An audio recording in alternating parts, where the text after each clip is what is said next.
from the Metrodome in Minneapolis, Minnesota, as the Twins play host to the Oakland A's. Scoreless in the top of the third inning. Dave Henderson with a single back up the middle.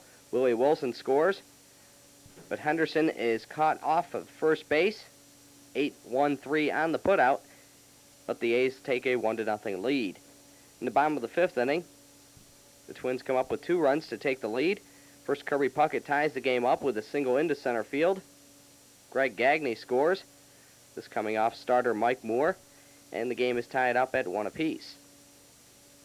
Then Kent Herbeck will come up, and he will also hit a single into center field. Randy Bush scores, and the Twins take a 2-1 lead.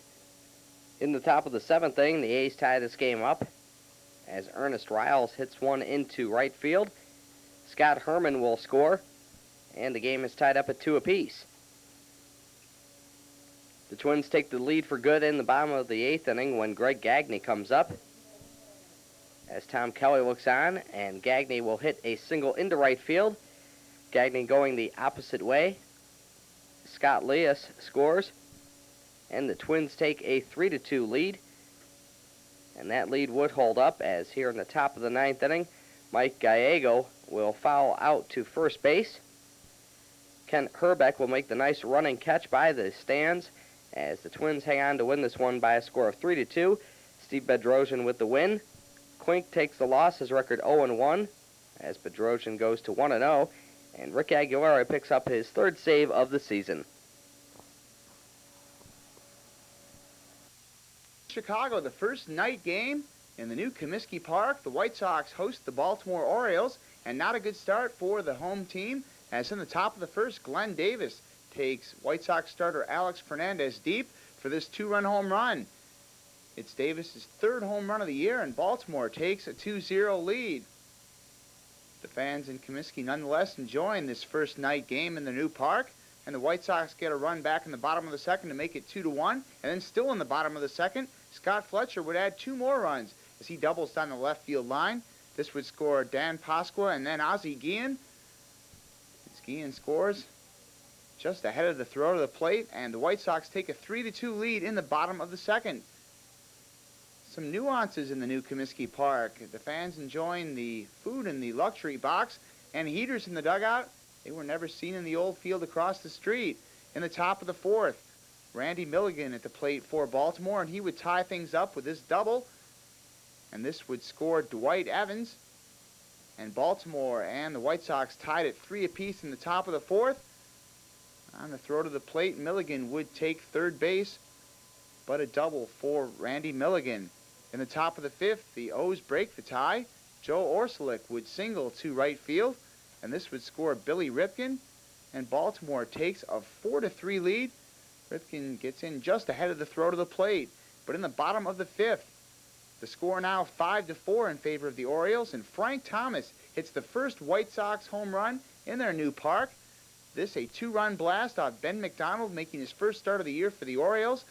So Thomas, his first home run of the year, a 2-run shot, gives the White Sox a 6-5 lead.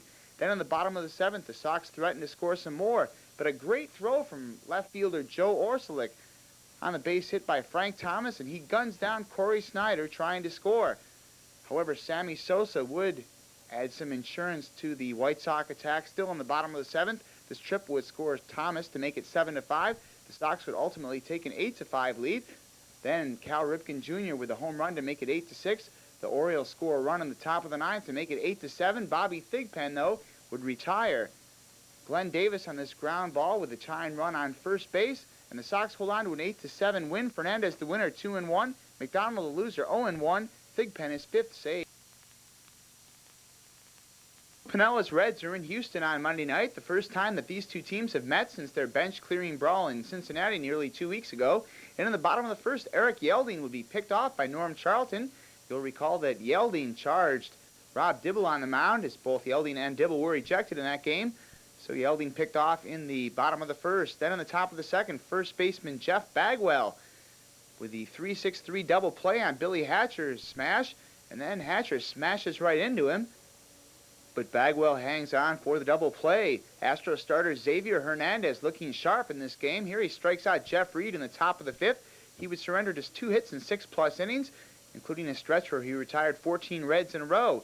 In the bottom of the sixth, Barry Larkin, the Reds shortstop, with his great defensive play on Ken Caminiti as he throws him out at first base.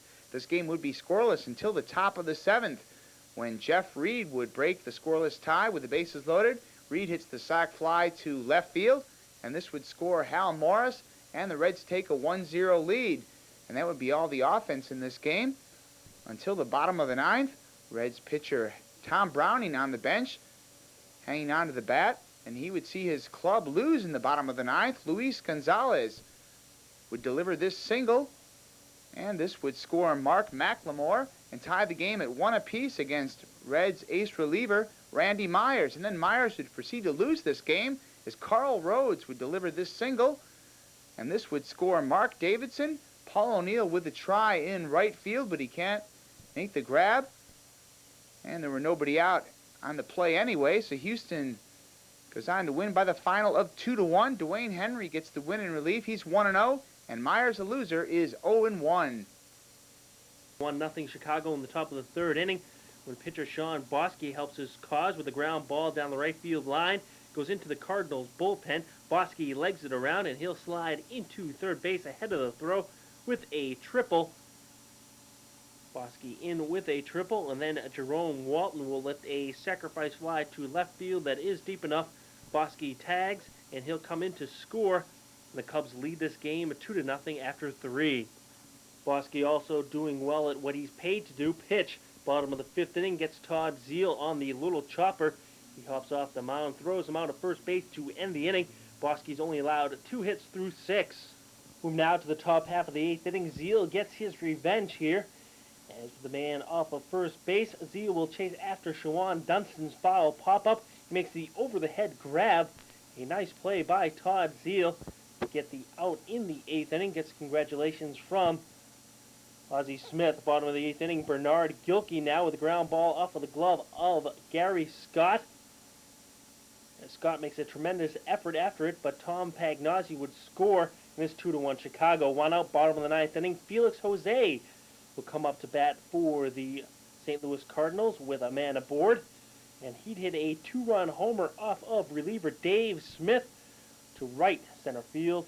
He picks up Rex Hudler to win the ball game for the St. Louis Cardinals, as the Cardinals defeat the Chicago Cubs by a final score of 3-2 with a Felix Jose 2-run homer in the bottom half of the 9th inning to give the Cardinals the 1-run victory.